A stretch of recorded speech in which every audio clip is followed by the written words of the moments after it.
What's up, you guys? I'm Chibi Joe, and welcome to the first episode of the Improv Anime Reviews. This time, we're going to be talking about A Bridge to the Starry Skies, but a quick little disclaimer. For this series, I am not going to be talking about, like, Dragon Ball, One Piece, Fairy Tail, Naruto, all the super popular anime, simply because they're super popular, and if you really want to see a more in-depth reviews, there are thousands of videos that could do it 10 times better than me, and I wanted to talk about something I have experienced fresh, and so yeah, I may like in like a video or something, or like if I do a podcast like I want to do, I may talk about like, yeah, you know, Dragon Ball Z, Pokemon, Yu-Gi-Oh, One Piece, the 4Kids dub, you know, that was my childhood, but I don't really feel like reviewing them because it'd be reviewing them from a nostalgic point of view. Plus, I can't find the 4Kids dub of One Piece anywhere because I would love to rewatch it and just look at the stupidity that was the 4Kids dub. I absolutely love the 4Kids dub. I wish I could watch it again. Anyways, there are going to be spoilers. I'm going to break these down into like music, characters, and then story, and then my final review of it. Also, after this video, there will be another video uploaded probably the next day, and it will be called a review casting. I am doing a recasting of animes that do not have an English dub. So, like this one, for example, will have one. There's no English dub of A Bridge to the Starry Skies. And so I'll, like, showcase the actor. And some of them may not have great quality microphones. I wanted to talk about the amateur actors. I wanted to start showing them off. You know, people that I have a lot of hope for on the casting call club and my own personal pool of voice actors that work with me. So I'll like talk about why I chose them and things like that. And so without further ado, here is A Bridge to the Starry Skies.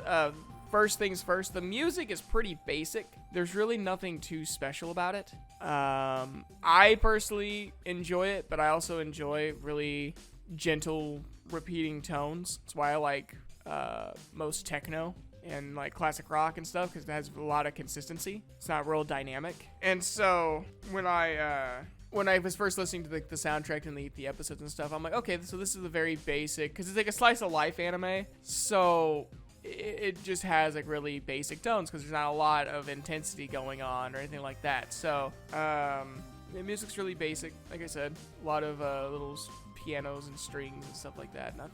Nothing too dynamic. It's not like My Hero Academia that has a lot of dynamic, more orchestral sounding pieces. This one's very simple, easygoing, soothing.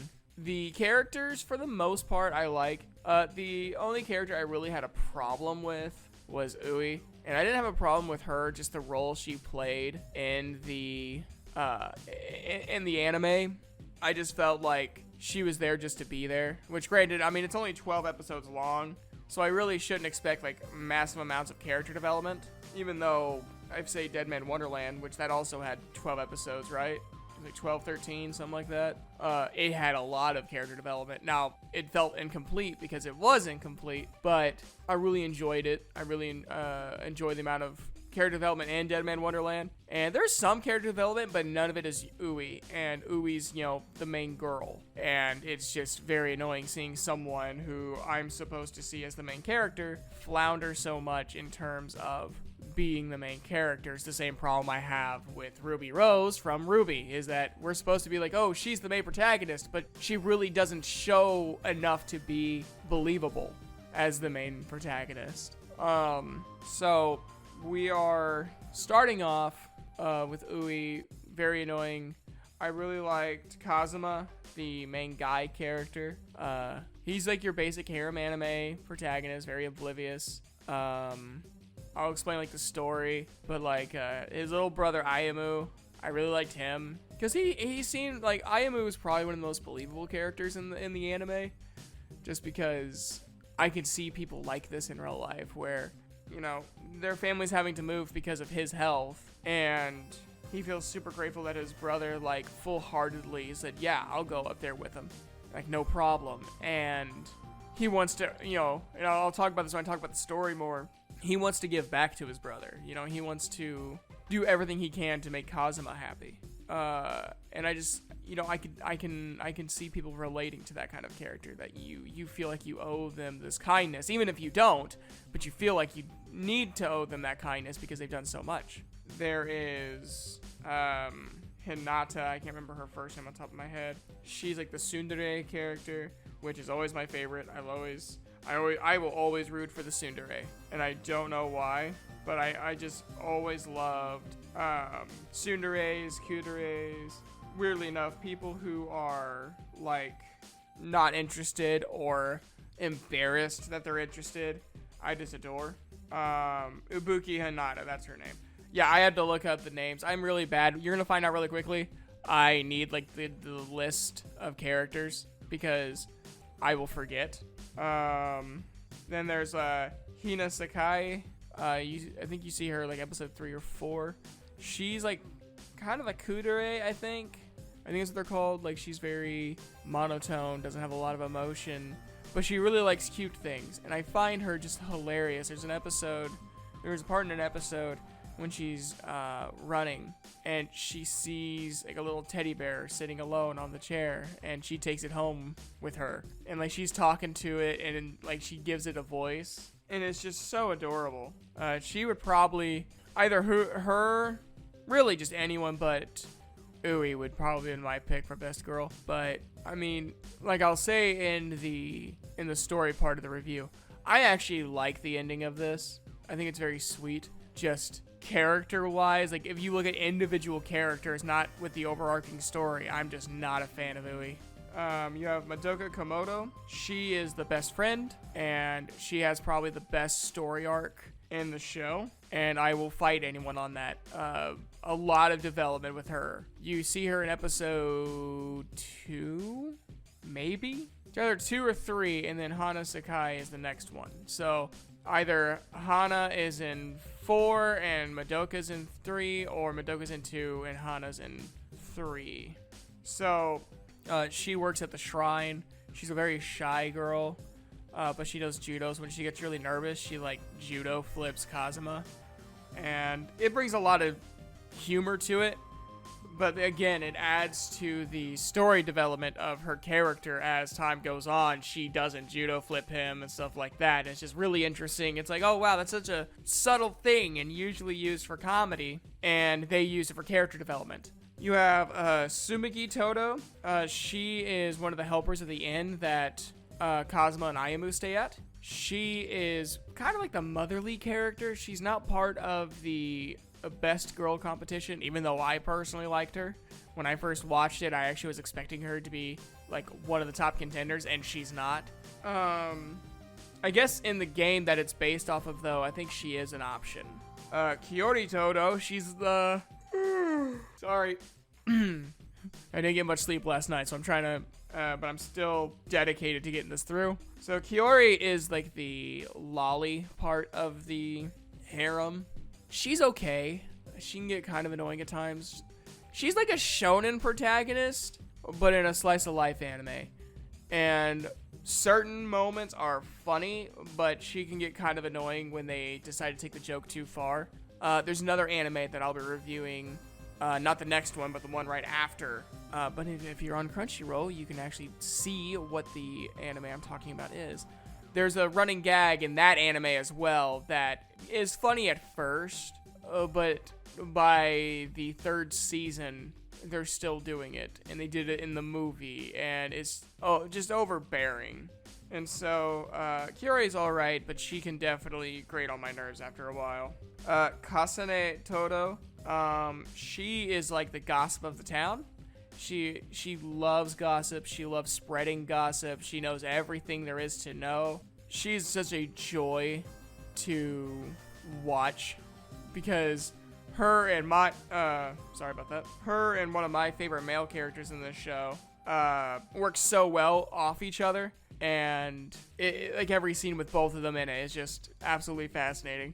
So the character I was talking about is Daigo Minami Kokubaru. I think I said that right. He is like the playboy. He's the perverted best friend. And he's just like, we need to go see them boobs and all that stuff. And it's just absolutely fascinating. To give you a little bit of a spoiler, because I love the idea of this character so much, I actually casted myself as Daigo just because I love saying his lines. And it's the only time where I can be almost disgustingly perverted and get away with it because it's voice acting, and voice acting is fun like that. And the final like main character is Senka Yorozu. She is the owner of the inn, and she's also really a joy to watch.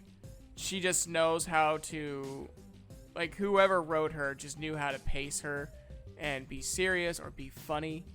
And sometimes they're in the same scene, and I don't know. She's a very endearing character, but also same issue with like a lot of these characters. Sometimes they decide to do a joke a little bit too far, and they just put way too much into it. But for whatever reason, with Senka, I was about to say Soraku, combine her two names together. But with Senka, it just seems to work better, and I wonder if it's because she's like older, like an older character, and so somehow it just fits better. I don't know. But I do like it. I like her jokes a lot more than the rest of the shows. So we're going to talk about the story now. By the way, the voice acting in this anime is just impeccable. Like, because I've never heard of it, and so I always expect if I've never heard of it, it's probably going to have a little rusty voice acting. And it was released in 2011, I believe. So, a few years back. Now, I know in Japan, voice acting is huge, but I don't know, it's in my head. I'm like, it's going to be kind of iffy. But, I mean, it's a great, it is well acted. So, anyways, episode 1 is pretty easy. Kazuma and Ayumu show up to the inn through much shenanigans, including a monkey stealing Ayumu's hat. And he sees Yui, and when they're jumping across like a little creek, he slips and falls on her. They kiss, and yeah, that pretty much defined the entire episode. And so you go through and you are watching this, and then all of a sudden Ibuki Hinata shows up, and you're like, oh good, the tsundere. This'll be pretty predictable, and it is. She just yells at him, calls him a pervert. Both of them try to say it was an accident, and Ibuki Hinata says one of my favorite lines: If these were accidents, we wouldn't need the police. I don't know why, but I just consider that one of the best lines ever acted. So they go to the inn, and they meet Senka, who they called auntie or aunt, and she didn't like that, so they call her sis. And you quickly learn like the dynamic of that. You also meet, I can't remember her name now. Shoot, hold on. Sumigi. She was cleaning the little bath area when Kazuma walked in completely nude. He fell backwards. His small penis got made fun of by Senka. And then they go to school, and that's when you see the dynamic of the classroom and first meet Daigo, whose mom teaches the class. And she gets very irritated with him very easily. And it was really, I mean, that probably made the entire anime, like, really got me hooked, was just Daigo's interaction with his mom. She's like, you have to call me your teacher here. And he's like, but you're my mom. And she's like, stupid son. And he's like, see, you even claim me as your son, so what's the big deal? And he dodges like a piece of chalk, falls back over, and that pretty much summed up the first episode. There was a small little cute scene when Ayumu was very nervous to sleep alone, and so Kazuma was like, alright, you can sleep in here for tonight. Episode 2, you kinda, you meet, yep, I was right, you do meet Madoka in episode 2. Kazuma's chasing the character we will know as Kyordi, and he accidentally runs right into Madoka, who flips him. And yeah, like just... Oh, I forgot to mention, there's these really cool moments where Kazuma and Madoka are having these flashbacks, because they don't fully remember each other at first. And they play like the flashbacks as like a silent movie. They have like black and white, like kind of like a black and white sepia feel, and like they'll talk and then they'll have like the subtitles afterwards. It was just really, really neat how they did that. I definitely appreciated that. Like that just looked really cool. It was different. I've never seen anything do that before. And so they the crew, Daigo, Hinata, Ui, and Kazuma, they are all having lunch, and you just see how much Ui eats, which is an extreme amount. And it is just insane how much they end up having this girl eat. They also go out to town. It's also where you meet Kanase, and it's just like, this whole anime is just very fascinating. Because like Kanase, you quickly find out knows like everything about everyone in the little village, and they go out to eat. Again, you see how much that Ui eats, and some more like awkward non-flirting. You know what I'm talking about. Like if you've watched anime, like the non-flirting, they're not flirting, but it's flirting. And it's just, I don't know. It's very nice. It's a very nice little episode. They give you so much exposition in such a humorous way. It doesn't feel burdensome, at least not to me, and I really appreciate it. Because it was like, okay, well now I know the entire dynamic of this village in like 30 seconds. And it was done decently. It wasn't like one of those things where it felt rushed. Like it literally just felt like someone rambling about what's all going on in the village. I'm like, wow, that's pretty well written. Episode 3 was pretty quickly. Kazuma goes to Madoka's shrine and apologizes.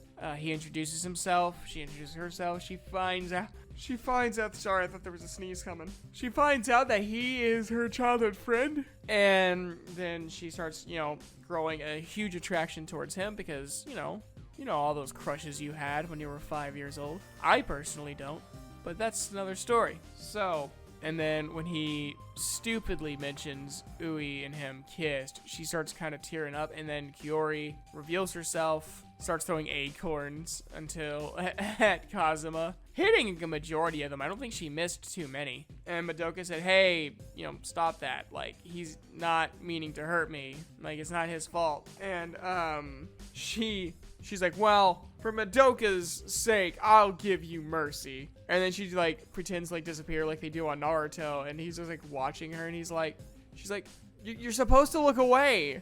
And so eventually he does, and then she runs, like she slides down from this tree, and he like peeks, and she stops and like looks and like glares at him, and he goes back to hiding. It was just such a funny, pointless moment, but it was like I said, a lot of the situation in these episodes are usually like meant to be funny. Also at the end of this episode, so like throughout up until this point in the series, you hear like they've moved because they needed fresher air for Ayumu, because Ayumu gets sick real easy and the city air is bad for him. And so Ayumu actually gets sick in this episode, but it's like a small fever, and then he's good next episode. So like I was expecting like a hospital trip, or like a short little like 2-episode arc where Kazuma is at the hospital and stuff like that. No, it never happens. Like you just get this quick little moment with a fever, and then Ui has a weird you learn that Ui has like this weird infatuation with her older brother, and she sees Kazuma very similar to her older brother. And it's just kind of strange. And then that's pretty much the end of the episode. And so the next episode is when you first meet Sakai, and they run into each other. She drops her phone. He mentions, oh hey, my brother has a keychain like that, and it's like a little tiny teddy bear or something like that. And again, like I said earlier, she likes cute things, and so thanks. And then he says cute, and then she thinks he's mocking her, and then she's like, shit, he wasn't even talking about me. And so now she's like, well, I should probably apologize for, being a bitch, and tries to so many times and just fails every single time. Until I think episode 7. So for 3 or 4 episodes, she keeps trying to apologize, and she just cannot find the time to, or the right opportunity to. And this is also when everyone starts training for the tournament, or not the tournament, but the big festival, because that's how this anime goes. So Kazuma's on a run. He runs into Ibuki, who he immediately flusters by saying, if we share a water bottle, technically we kissed. Which, I don't know how that's why that's an anime thing, because I've watched several anime now that have done that, and I just find it weird. But Kazuma's representing the hotel, and Hana is representing her family's business, which makes sake. So, yeah, like it's very very well done. You also find out Kiori is fighting, I forget what Kiori's representing, but she's fighting for the honor of this kid who's like, I'm afraid to go to surgery, and she's like, well, I mean, I'm gonna win the race, so that means you'll get through surgery. And so they make a promise that if she'll win the race if he does surgery. And so they agree, and it was like, I don't know. It was one of those moments where I realized, oh yeah, Kiori is a shonen protagonist. Episode 5 was the actual, it's the Yamabiko South High's Athletic Festival, and this was a really fun episode. This is probably my favorite episode of the anime because random shit happens. 1, Daigo's the announcer. 2, there's a lot of fan service in this, including one time where Tsumugi gets stuck because her boobs are so big. And I'm one of those people, I still find that funny. But during the race, it gets really weird. So before the race starts, Ayamu was talking to Daigo. He's like, I want to do something. I want to, be there to cheer on my brother. So Daigo tricks Ayamu into wearing a cheerleading outfit, and he cheers for Kazuma. Kazuma, at first, is really confused and then angry, and he's like, Daigo! And Daigo's like, wait, hold on, I'll explain. And he's like, good job. And so, I also like how Daigo calls Ayamu bro of bro. Like, it's not Ayamu, it's bro of bro, because he calls Daigo bro. And it's just so stupid and so funny at the same time. So the race happens, and there's multiple challenges. There's grabbing eels. There's what was the second one? I forget one of the challenges. And then there's the costume. And of course, Kazuma and Kiori get the groom and bride outfits. Kiori hurts her ankle, and Kazuma carries her to victory. Meanwhile, Ui was running away from Hana because she was Yui was in a giant penguin outfit, and Hana thought it was cute, so she wanted to hug it. And Ui wasn't down with that, so that was funny. Any scene whenever Hana can't control her cuteness, that's why she loves Ayamu so much. She will just sit by Ayamu just because he's adorable. Which, in any other context outside of anime, I would be worried about. But it's anime, it's fake, doesn't matter, so I'm not too worried. Plus, again, it's 12 episodes. There wasn't enough time for her to try anything. So episode 6. Kiori ended up winning. Kid had a surgery. All went well. Episode 6 is probably one of my favorite episodes. They all go to the inn, Yorazuyo, to study for their exams. And the best part is the bathhouse scene. Not for this fan service, but because of Daigo. Because Daigo's like, there are many treasures on the other side of this wall. We have to reach them. And then freaking Kiori has a counter move for everything he tries. And it's just great. There's really no in-depth look at it. There's a really sweet scene between Madoka and Kazuma where they just kind of talk. And Ui is not down with that. She feels very jealous. I think that's how it went. Maybe no. It was Madoka who saw Ui and Kazuma talking, and she wasn't down with that.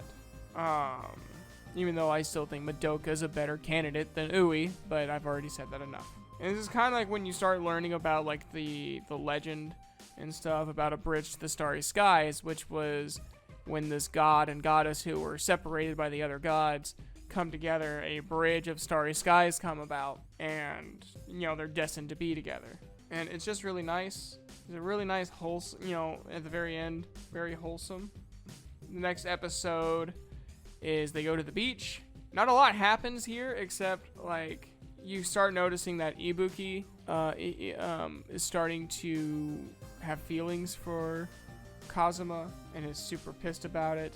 Ayamu kind of says, I just feel like I haven't done anything for my brother, and Tsumugi just says, well, you don't have to. Kazuma's not doing it so you owe him. He's doing it because he loves you. And if you want to if you want to make him feel like the way you feel, then all you need to do is, do your best. Oh wait, no, that's not episode 7. Episode 7 is when they go to the bar, and still really nothing happens. Kazuma gets flustered because him and Tsumugi are playing this game where they could have children, and it really flusters him. So that was funny.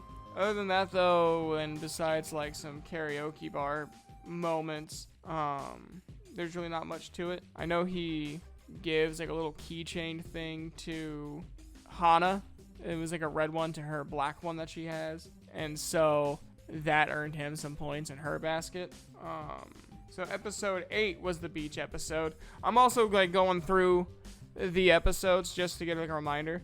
And again, like I said, nothing really happens. You find out Ibuki Hinata are, Ibuki Hinata is starting to like Kazuma, and it's just, I don't know, it's very nice. I would say fairly wholesome, like except for Daigo moments, but it's Daigo. But overall, it was a very wholesome moment, especially for Aimu. Like Aimu's like kind of explains like, I got a lot to learn. I don't know how to pay my brother back. And like, Tsumugi says, well, don't. But, if you want to make him smile, do something that makes him happy. Like, and so that will go on to the next few episodes. Episode 9 is Hana's big episode. This one was very fun. So basically, Hana is very upset because her dad isn't wanting her to go to college. She's wanting to go to college to get like basically a marketing degree, so then she can help out her family business. And so she runs away. She goes into the inn with Kazuma, sleeps with Kazuma, eventually finally apologizes. So it was episode 9. So from episode 4 to 9, she never got a chance to officially apologize. It's a very good episode. I mean, I really liked the episode, but that was just me. Also in episode 8, there's a huge moment for Ibuki Hinata. There was a archery competition. She failed the last shot. She was very ashamed. This is my second time recording this, and I forgot that part then as well. It's one of those things. I think it was in this episode, wasn't it? Or was that in episode 10? No. I don't know what it was. There was one of the episodes had an archery thing in it. I can't remember which one it was. Anyways, episode 9, it ends up that Hana's dad gets pissed at Kazuma, saying he's a bad influence. They end up having a tug-of-war contest, and Kazuma ended up winning, so then Hana can go to college to earn a marketing degree, so then she can help expand their business and earn them more money. Episode 10. This one is Madoka's main episode. I personally really liked it, but I think this was probably the strongest episode. This one and episode 11 probably had the strongest episodes. So Madoka wants to go out with Kazuma. Like, she knows this. Like, unlike Ui, who's continually, no, I just love him as a brother. Like, Madoka's like, yeah, no, I want to be Kazuma's wife. And so they go on a date, and he just keeps bringing up Ui, which, by the way, don't do that. Don't make your entire time hanging out with this, with a person who is very obviously wanting to be a significant other, and you're debating it. Don't talk about another girl or guy. It's just rude. So anyways, Kazuma does that. So she's like going to the extremes, and she's like, okay. And so she takes him to the spot where they first met, when they were kids. And he finally remembers who she is. And it was this very touching moment. And, she basically confesses to him, and she's like crying, and he basically just friend zones her, but in a way that feels like it wasn't an insult to her. And very well done. Easily one of the best acted episodes. I mean, Madoka's voice actress went for it, and she deserves every bit of praise that she can muster. Alright, so episode 11 is the lovely Ibuki Hinata's episode. Ibuki told Ui, you need to step up. If you love Kazuma so much and you want to go out with him, you need to step up. And if you don't, someone else is going to snatch Kazuma away. And then she even said, may even be me. So this is Ibuki Hinata's date. So they go to the karaoke bar. They sing some songs. They have a grand time. Like, it was a really...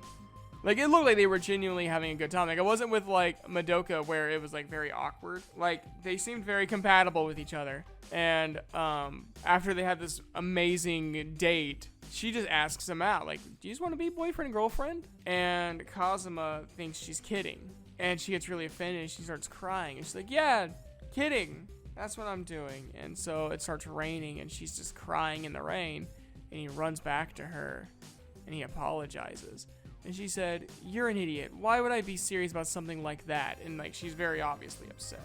And, meanwhile, Ui is being drawn by Ayamu because Ayamu thinks Ui is Kazuma's girlfriend, which is not the case. Also, you find out that Kazuma is the one picked to be the god, and Tsumugi, at that point, is the goddess. So now it's final episode. Tsumugi lies and says she has a stomachache, so Ui has to step up.